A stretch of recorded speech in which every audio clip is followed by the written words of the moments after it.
मैं आज इस क्लास में आपको एक्टिव वॉइस पैसिव वॉइस पढ़ाऊंगा। मैंने वीडियोस देखे तो ज्यादातर एक्टिव वॉइस पैसिव वॉइस में बदलने के नियम बताते हैं, पर बदलने के नियम से पहले हमें ये जानना जरूरी है कि एक्टिव वॉइस पैसिव वॉइस होते क्या है। तो मैं आज आपको इस क्लास में सिर्फ एक्टिव वॉइस पैसिव वॉइस के बारे में बताऊंगा कि होता क्या है active voice and passive voice. जैसे उदाहरण के तौर पर मैं उदाहरण लिख रहा हूं बच्चों, यहां पर जैसे श्याम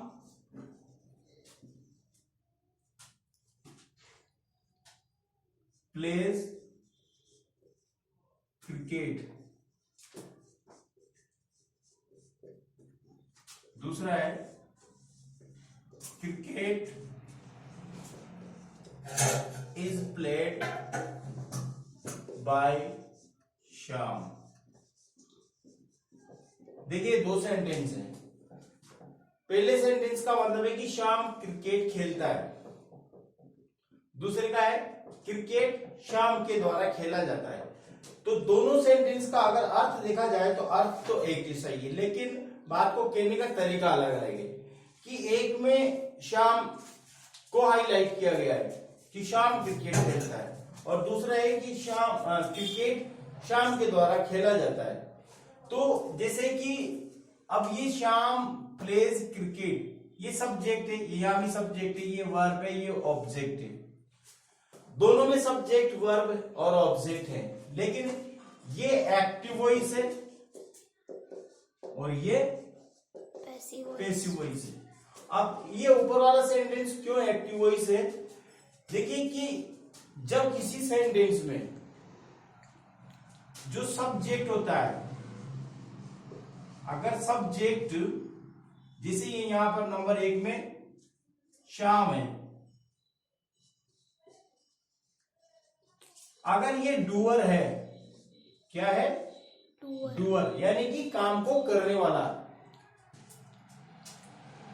तो फिर वो सेंटेंस एक्टिव वॉइस होगा। और अगर सब्जेक्ट जैसे क्रिकेट है तो ये रिसीवर है, क्या है? रिसीवर, तो ये पैसिव वॉइस होगा। सबसे मेन बात बता रहा हूं आपको कि अगर सब्जेक्ट कोई भी सेंटेंस में जैसे श्याम, ये अगर डूअर है एक्शन का, ये एक्शन का डूअर है तो एक्टिव वॉइस, और सब्जेक्ट अगर क्रिकेट जैसे ये रिसीवर है एक्शन का रिसीवर, तो ये पैसिव वॉइस होगा। अब यहां पर ये चीजें दो बातों से पता चलती है कि एक तो सब्जेक्ट से पता चली गई, दूसरा है वर्ब। अब ये जो द प्लेज और प्लेज का मतलब होता है खेलता है, ये एक्टिव वॉइस की वर्ब है बच्चों। और यहां हो गया इज प्लेड, इसका मतलब होता है खेला जाता है, खेला जाता है, यानी कि ये एक्टिव वॉइस की वर्ब है और ये पैसिव वॉइस की वर्ब है। तो पैसिव वॉइस में वर्ब भी अलग आती है और एक्टिव वॉइस में अलग आती है। टेंस दोनों का सेम है। ये सेंटेंस भी ये और ये दोनों एक ही टेंस के सेंटेंस हैं। वो टेंस है प्रेजेंट इंडेफिनिट। कौन सा टेंस है? Present indefinite. ये प्रेजेंट इंडेफिनिट, दोनों में टेंस सेम है, लेकिन एक वाक्य एक्टिव वॉइस में है, एक वाक्य पैसिव वॉइस में। अब यहां पर क्या है कि जब सब्जेक्ट श्याम को हाईलाइट करना हो तो हम एक्टिव वॉइस का प्रयोग करते हैं, और जब हमें सब्जेक्ट को हाईलाइट नहीं करना है, यानी कि डूअर को हाईलाइट नहीं करना है, इसको पैसिव करना है, इसका पैसिव वॉइस इसलिए कहते हैं कि इसमें जो डूअर होता है वो पैसिव हो जाता है, वो निष्क्रिय हो जाता है, तो फिर उसको हम पैसिव वॉइस कहते हैं। जैसे मैं आपको उदाहरण से बताता हूं कि जिसमें पैसिव हो जाता है सब्जेक्ट यानी कि डूअर। जैसे उदाहरण के तौर पर यहां पर आपको एक्शन का करने वाला डूअर का पता नहीं होगा, या तो वो होगा ही नहीं, या होगा तो बाय के बाद लिखा जाएगा। जैसे कि रोड्स आर बिल्ट। अब इस सेंटेंस में इसका अर्थ है सड़कें बनवाई जाती है, बनवाई जाती हैं।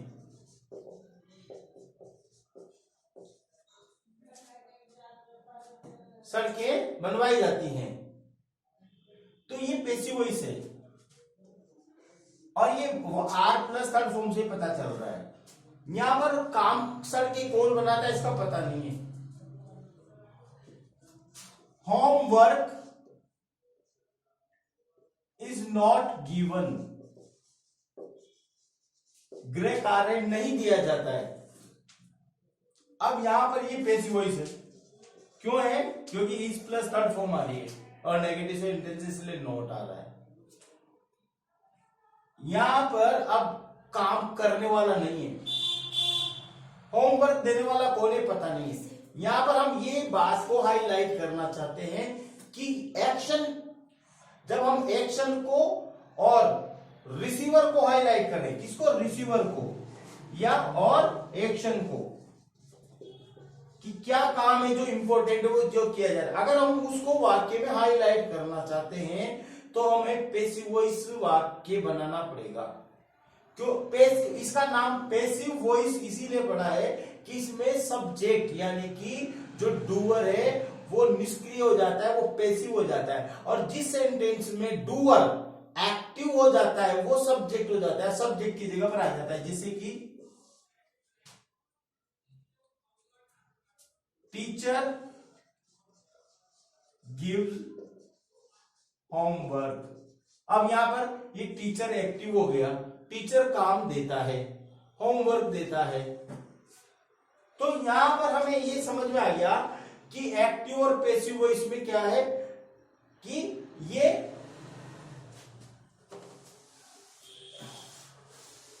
एक्टिव वॉइस क्या करता है? एक्टिव वॉइस सब्जेक्ट यानी कि डूअर को हाईलाइट करता है,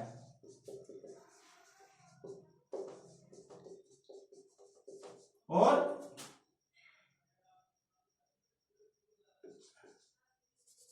एक्टिव वॉइस, और ये हो गया पैसिव वॉइस। अब पैसिव वॉइस क्या करता है?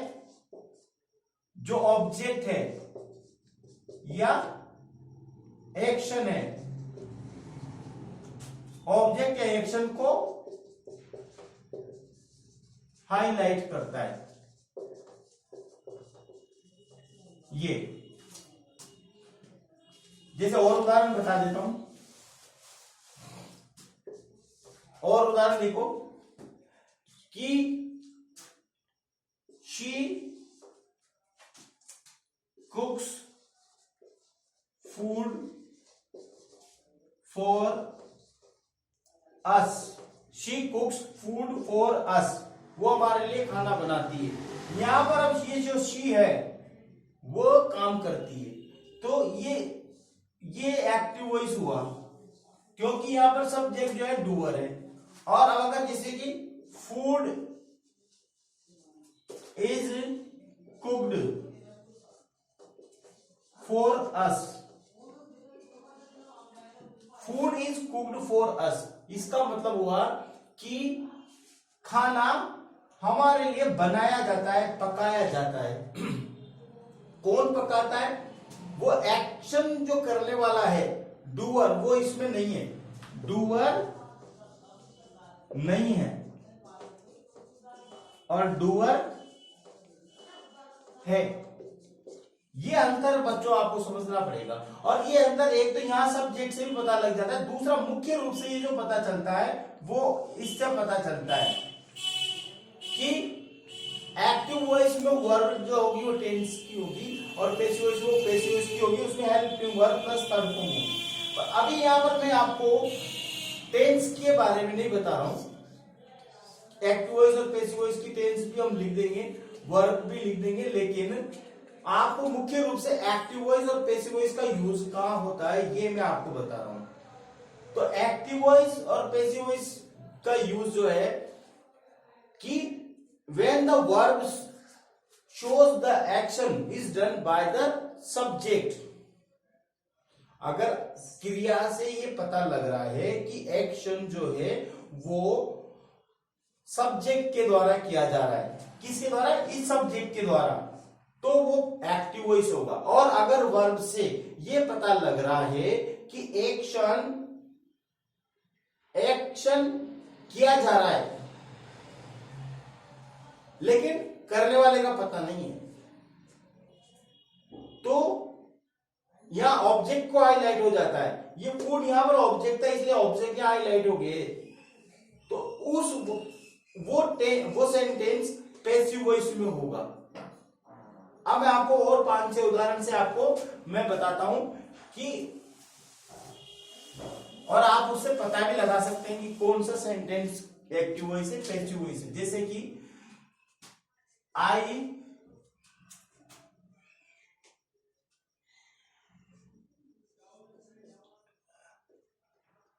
inform all students,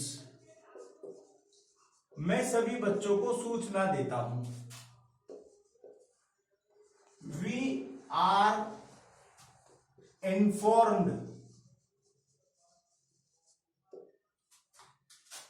on time। देखो अब यहां पर दोनों में इन्फॉर्म आया। आई इन्फॉर्म ऑल स्टूडेंट, मैं सभी बच्चों को सूचना देता हूं। We are informed on time, हमें समय पर सूचना दी जाती है। आर इन्फॉर्म, हमें सूचना दी जाती है। तो ये यहां पर आर प्लस थर्ड फॉर्म। अब सूचना देने वाले का पता नहीं है, ये एक्टिव वॉइस हो गया, पैसिव वॉइस हो गया।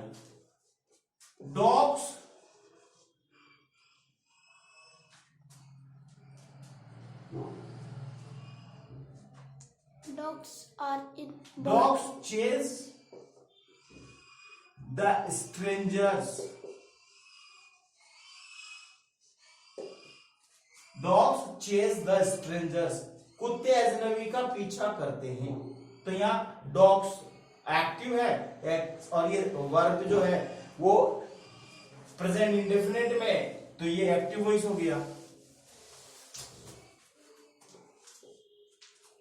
My books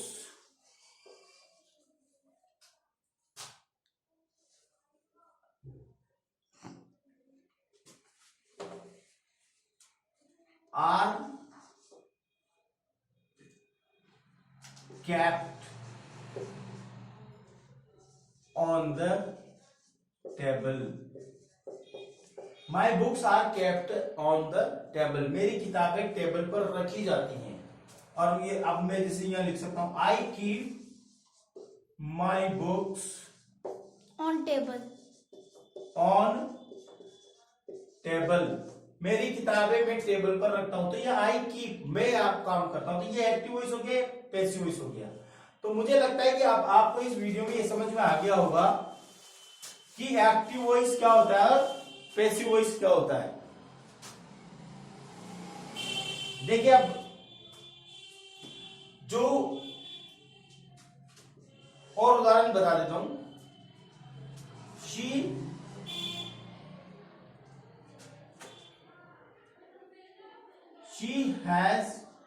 is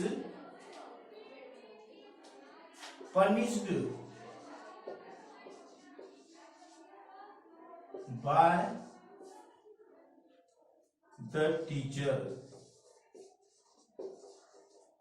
She is punished by the teacher, teacher के द्वारा उसको सजा दी जाती है। Teacher does not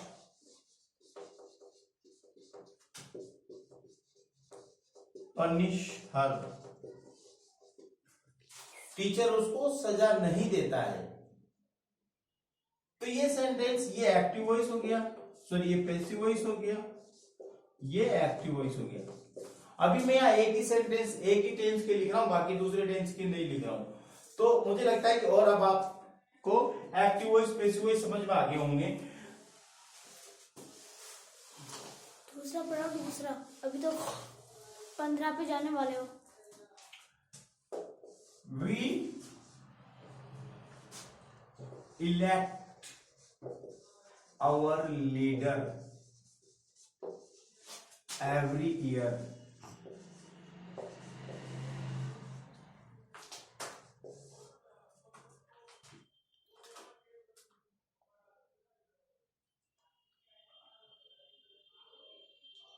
People speak English. People speak English all over the world.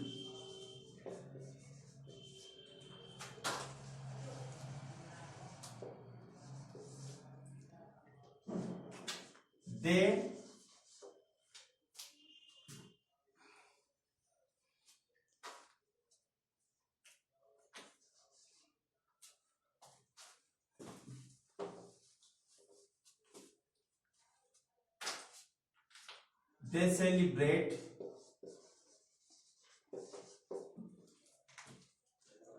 annual function.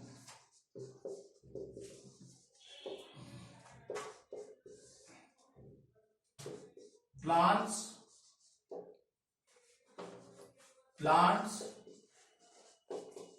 are not watered daily. अब मैं आपके लिए दे रहा हूं, ये आपको पता करना है कि कौन सा एक्टिव वॉइस है, कौन सा पैसिव वॉइस है। बस आज इस वीडियो में भी, अगले वीडियो में इनका आंसर बताऊंगा मैं आपको। She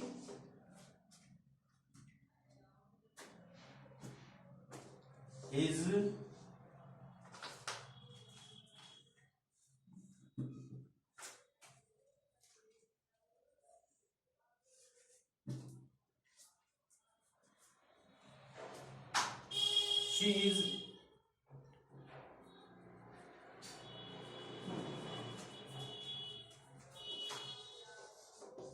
cooking food.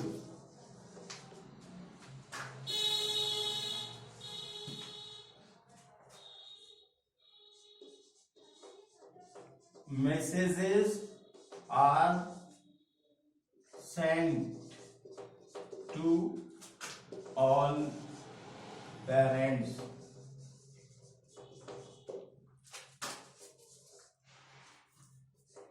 Money is transferred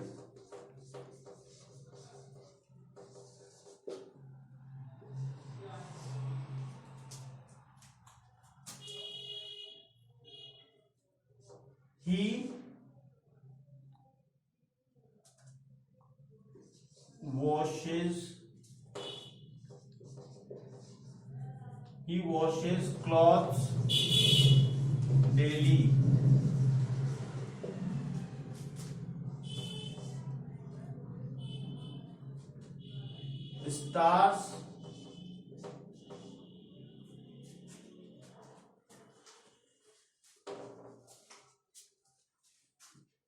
Stars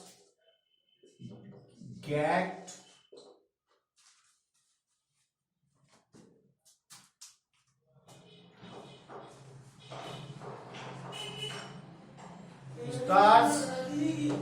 stars twinkle at night.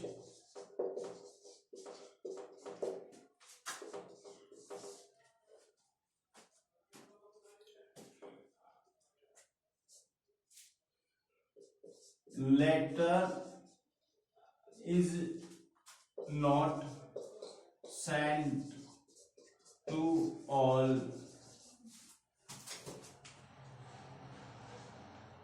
Letter is not sent to all customer.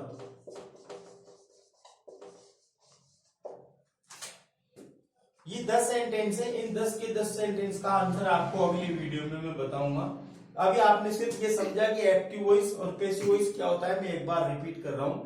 Active voice जिसमें सब्जेक्ट एक्टिव होता है, यानी कि वो काम करता है, he is the doer of the subject is the doer of the action in active voice, and in passive voice either there will be no doer, या तो उसमें doer नहीं हुआ, और in passive voice action is highlighted or the object is highlighted because he is the receiver. Receiver is highlighted in the passive voice. और मैं आपको ये एक बात और बता दूं कि ये प्रेजेंट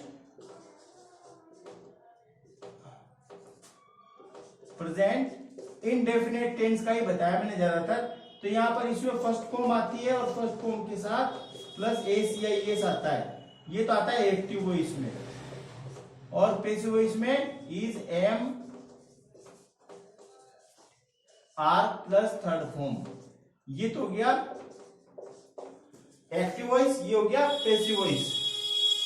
बस हमें इतने अभी मैंने एक ही टेंस का बताया है। अगले वीडियो में मैं आपको एक्टिव वॉइस और पैसिव वॉइस सभी टेंस का लिखवा दूंगा और चेंज करना भी बताऊंगा कि एक्टिव वॉइस से पैसिव वॉइस में कैसे बदला जाता है। लेकिन सबसे पहले बात यह है कि आपको ये समझ में आया कि एक्टिव वॉइस और पैसिव वॉइस क्या होता है। तो बच्चों इस वीडियो को सब्सक्राइब जरूर करें ताकि आपको आगे का वीडियो देखने को मिले। मेरे चैनल को सब्सक्राइब करें। धन्यवाद।